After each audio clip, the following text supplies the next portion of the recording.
దేవునికి స్తోత్రం. మీ అందరికీ మా వందనాలు. బాగున్నారా? చాలా సంతోషం. ఉదయకాల సమయంలో మీ అందరితో కలిసి ఇలాగున దేవుని వాక్యం ధ్యానించడానికి దేవుడు ఇచ్చిన ఈ మంచి అవకాశాన్ని బట్టి దేవునికి వందనాలు చెల్లిస్తూ ఉన్నాం. ప్రతి ఉదయం ప్రారంభం ప్రభుతో అయితే, వాక్యంతో అయితే, కాబట్టి ఆ వాక్యం ద్వారా మనం బలపరుస్తూ ఉంటే ఆ రోజంతా మనకి సంతోషంగా ఆనందంగా ఉంటుంది కదా. ఈరోజు దేవుడు మనకిచ్చిన మాట ఏంటి అంటే, ఫిలిప్పీలకు రాసిన పత్రిక అందరూ తీసుకోండి. ఫిలిప్పీలకు రాసిన పత్రిక 4వ అధ్యాయం 13వ వచనం మనం చదువుదాం. నన్ను బలపరచు అనేందే నేను సమస్తమును చేయగలను అని పౌలు భక్తుడు, అపోస్తుడైన పౌలు ఫిలిప్పీ సంఘానికి ఉత్తరం రాస్తూ సంఘాన్ని బలపరుస్తూ ఉన్నాడు. సంఘం అంటే విశ్వాసులు కదా. విశ్వాసులు ఎప్పుడూ బలంగా ఉండాలని దైవజనుడైన పౌలు గారి ఆశ. ఆయన అనుభవాలు చెప్తూ ఆయన అంటున్నాడు, నన్ను బలపరిచేవాడు ఒక ఆయన ఉన్నాడు, కాబట్టి నేను సమస్తమును చేయగలను అని అంటున్నాడు. అంటే నాకు అన్ని విషయాలను నేను చేయగలగడానికి ఆ సామర్థ్యాన్ని దేవుడు నాకు ఇస్తాడు, ఆ బలాన్ని నాకు ఇస్తాడు అనే ఒక కాన్ఫిడెంట్ మనం పౌలు గారిలో చూస్తూ ఉన్నాం.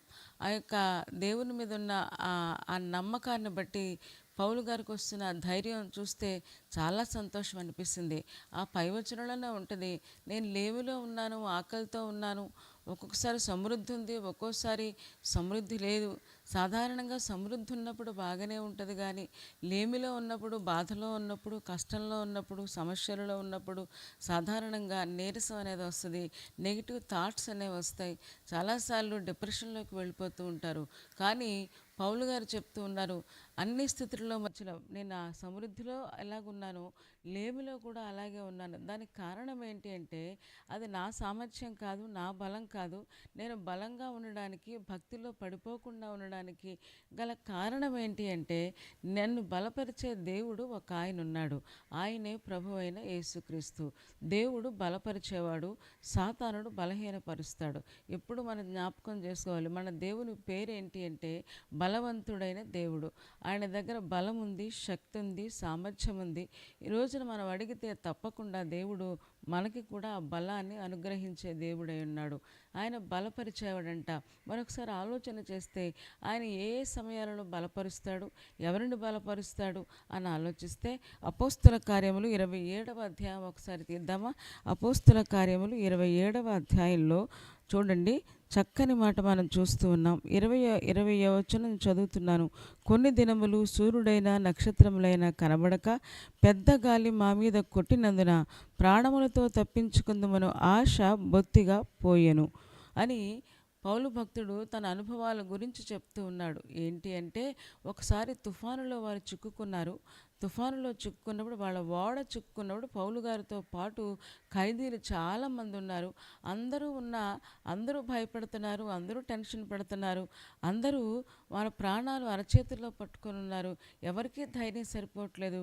కానీ పౌలు గారు మాత్రం చాలా చక్కగా ఒక మంచి మాట చెప్తున్నాడు. అదే అధ్యాయం 23వ వచనం మనం చదివితే, నేను ఎవరి వాడను, ఎవరిని సేవించుచున్నానో ఆ దేవుని దూత గడిచిన రాత్రి నా యొద్ద నిలిచి, పౌలా భయపడకము, నీవు కైసరు ఎదుట నిలవవలసి ఉన్నది అని చెప్పినట్టుగా మనం చూస్తూ ఉన్నాం.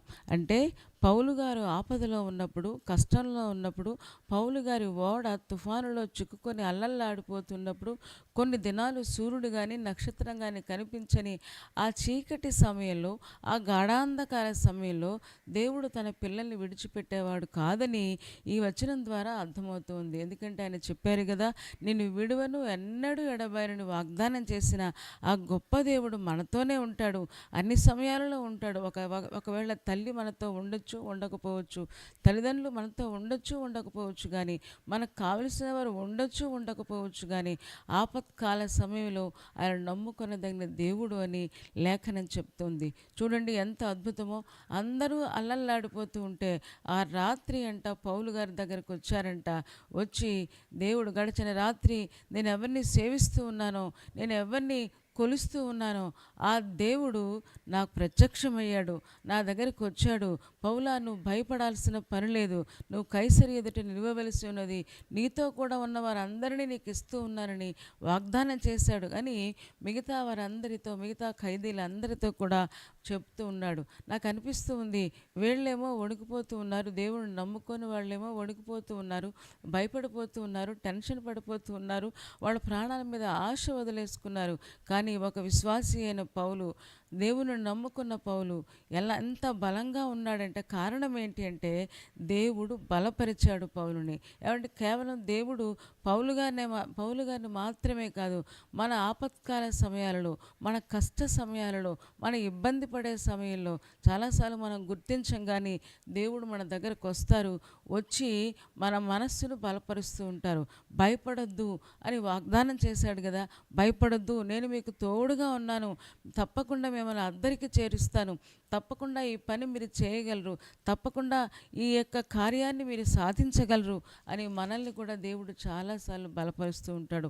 ఆ తుఫానులో దేవుడు పౌలు గారికి తోడుగా ఉన్నట్లుగా మన ఓడ కూడా చాలాసార్లు, కుటుంబం అనే ఓడ, జీవితం అనే ఓడ చాలాసార్లు తుఫానులో చిక్కుకుపోతూ ఉన్నప్పుడు మనకు తెలుసు కదా, అందరూ మనల్ని విడిచిపెట్టినా దేవుడు ఎప్పుడు మనల్ని విడిచిపెట్టడు. ఆయన మనతోనే ఉంటాడు, మన కోసమే ఆయన ఈ లోకంలోకి వచ్చాడు, మనతోనే ఉంటాడు. అంత మాత్రమే కాదు, కేవలం ఉండి అలాగ నడిపించేవాడు కాదు, కానీ ఉండి మన మనస్సులను ఆయన బలపరుస్తాడు. కాబట్టి ధైర్యం తెచ్చుకుందాం. నన్ను బలపరచువాని యందు నేను సమస్తమును చేయగలను అని పౌలు భక్తుడు అంటూ ఉన్నాడు. అంటే మనం చేయలేదంటూ ఏమీ లేదు. ఒక విశ్వాసి ఏదైనా సాధించగలడు, ఏమైనా చేయగలడు. అది ప్రభు చిత్తంలో ఉంటే తప్పకుండా దాని కార్యాన్ని సాధించగలడు. చాలామంది అంటూ ఉంటారు, నా జీవితకాలంలో ఈ వివాహాన్ని, మా పిల్లల వివాహాన్ని ముగించగలమా, లేకపోతే ఒక మంచి ఉద్యోగాన్ని సాధించగలమా, లేకపోతే పలానా వ్యాపారంలో నేను అభివృద్ధి చెందగలనా, నేను ఇంకా చేయలేనేమో అని గివప్ అయిపోతూ ఉంటారు. మనం గివప్ అయిపోవాల్సిన పరిస్థితి లేదు. ఎందుకంటే మనం నమ్మిన దేవుడు మనకు తోడుగా ఉండేవాడు. అంత మాత్రమే కాదు, మనం బలపరిచేవాడు. అంత మాత్రమే కాదు, మనం పనులన్నీ చేయడానికి ఆ సామర్థ్యాన్ని, శక్తిని కూడా దేవుడు మనకిస్తాడు. అందుకనే లేఖనం చెప్తూ ఉంది కదా, శక్తి చేత కాదు, బలం చేత కాదు, నా ఆత్మ ద్వారా నువ్వు చేస్తావు అని లేఖనంలో మనం చూస్తూ ఉంటాం. ఈరోజున దేవుడు మనకు అదే వాగ్దానం ఇస్తూ ఉన్నాడు. నేను చేయలేను, నా వల్ల కాదు, నా జీవితం ఇంతే, అలాంటి మాటలు మనకొద్దు. అంటే సాతానుడు ఆ మాటలు మన చేత పలికిస్తూ ఉన్నాడు. ఆ డిప్రెషన్కి వెళ్ళిపోయేలాగా చేస్తూ ఉన్నాడు. కానీ మనం నమ్మిన దేవుడు అన్ని పరిస్థితులలో కూడా సంతోషంలో ఉంటాడు. అంత మాత్రమే కాదు, తుఫానులో చిక్కుకున్నప్పుడు, ఆపదలో చిక్కుకున్నప్పుడు, ఒంటరితనంలో కూడా దేవుడు మనతోనే ఉండి మనల్ని బలపరుస్తాడు. పౌలు గారిని బలపరిచాడు, పౌలు గారిని ధైర్యపరిచాడు, కలిమిలో బలపరిచాడంట, లేమిలో బలపరిచాడంట. అందుకని అంటున్నాడు, నన్ను బలపరచువాని యందు నేను సమస్తమును చేయగలను అని చాలా చక్కగా చెప్తూ ఉన్నాడు. మనం చేయలేదంటూ ఏమీ లేదు. ఏదైనా కార్యం తలపెడతాం, ఇది నేను చేయగలనా, ప్రతిరోజు చేయగలనా అని తెలియకుండానే భయమేస్తూ ఉంటుంది. కానీ చేయడానికి ఆ సామర్థ్యాన్ని, శక్తిని మనమైతే చేయలేకపోవచ్చు, కానీ ఆ సామర్థ్యాన్ని, శక్తిని దేవుడు మనకు అనుగ్రహిస్తారు. ఇంకా చూద్దామా, లూకాసు సువార్త. ఆ లూకాసు సువార్తలో ఒక మాట చూసి తర్వాత మనం ప్రార్థన చేసుకుందాం. లూకాసు సువార్త 13వ అధ్యాయంలో ఒక స్త్రీ మనకు కనిపిస్తుంది. 13వ అధ్యాయము 10 నుంచి 13 వచనాలు నేను చదువుతూ ఉన్నాను, మీరు కూడా చూడండి.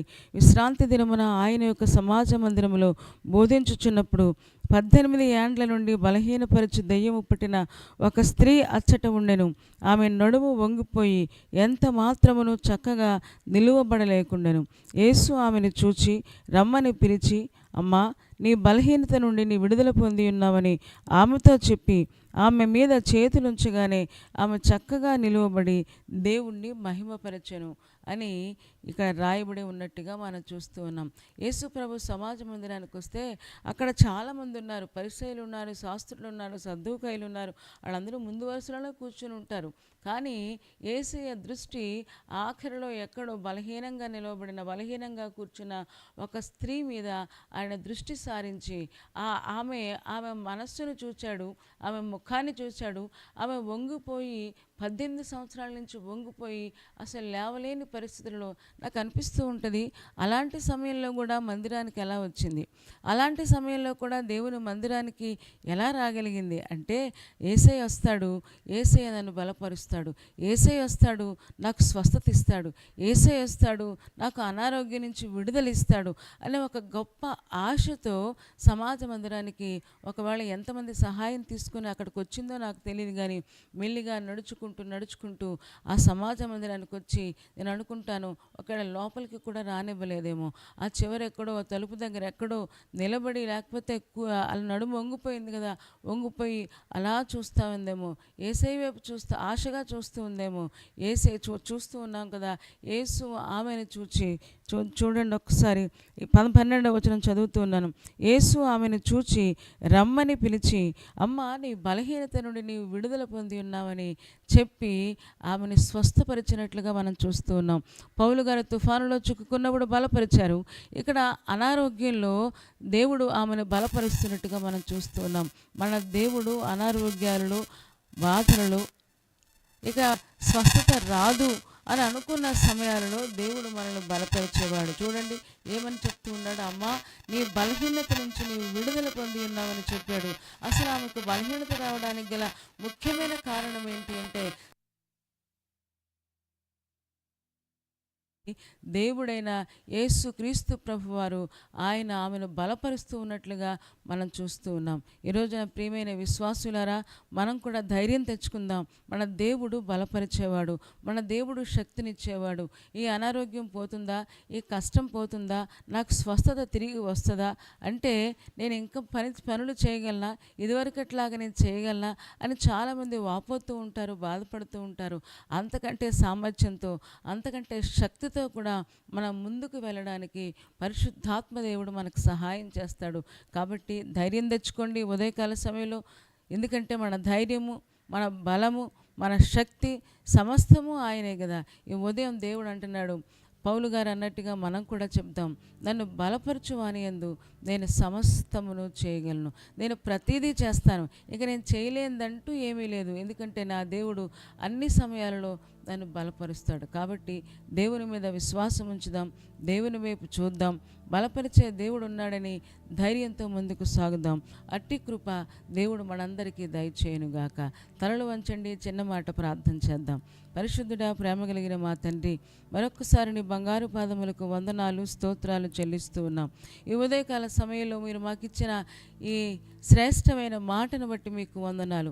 నన్ను బలపరచువాని యందు నేను సమస్తమును చేయగలనని పౌలు భక్తులు చెప్పినట్లుగా ఈ ఉదయం మాకు కూడా మీరు ఇచ్చిన వాగ్దానం కోసం మీకు వందనాలు. మేము కూడా నాయన మాకు ఇచ్చిన సమస్తాన్ని మేము నిర్వహించగలము. ఆ శక్తి, ఆ సామర్థ్యాన్ని మీరు మాకు ఇస్తారు కనుక మీకు వందనాలు. చేరి వచ్చిన ఒక్కొక్కరిని కూడా మీరు దీవించుము, ఆశీర్వదించుము. ఇప్పుడే ప్రతి అనారోగ్యం నుంచి వారికి విడుదల ఇవ్వండి, ప్రతి బాధ నుంచి విడుదల ఇవ్వండి. నెమ్మది, సమాధానంతో ముఖ్యంగా వారి మనస్సులను బలపరచండి. నీ వాక్యం ఒక్కటే మమ్మల్ని బలపరుస్తుంది. నీ వాక్యము మాకు శక్తిని ఇస్తుంది కనుక నీ వాక్యము వారి హృదయాలలో పనిచేయనట్లుగా, నాయన శక్తినిచ్చినట్లుగా మీరే కృప చూపించుము. లైవ్లో ఎంతమంది జాయిన్ అయి ఉన్నారో వారందరిపై నీ దీవెన, మీ ఆశీర్వాదము కృమ్మరించి వారి కుటుంబాలను దీవించుము. రేపటి దినం కోసం మమ్మల్ని సిద్ధపరచుము. యేసయ్య శక్తి కలిగిన నామములో ప్రార్థించి వేడుకొనుచున్నాము తండ్రి, ఆమేన్. థ్యాంక్ యూ అండి, thank you so much. God bless you. మరలా దేవుని చిత్తమైతే రేపు ఉదయం కలుసుకుందాం. అందరూ వచ్చేయండి, మిగతా వారికి కూడా తెలియచేయండి. ప్రతిరోజు నేటి దేవుని మాట అనే ఈ శీర్షికలో మనందరం కలుసుకొని ప్రతిరోజు దేవుని యొక్క వాక్యాన్ని ధ్యానం చేసుకుందాం. కాబట్టి అందరూ సమయానికే వచ్చేసేయండి. వచ్చేసి మనందరం కూడా దేవుని వాక్యంతో మన హృదయాలను బలపరుచుకొని ఆ రోజంతా సంతోషంగా, ఆనందంగా ముందుకు సాగుదాం. అట్టి కృప దేవుడు మనందరికీ దయచేయునుగాక. ఆమేన్.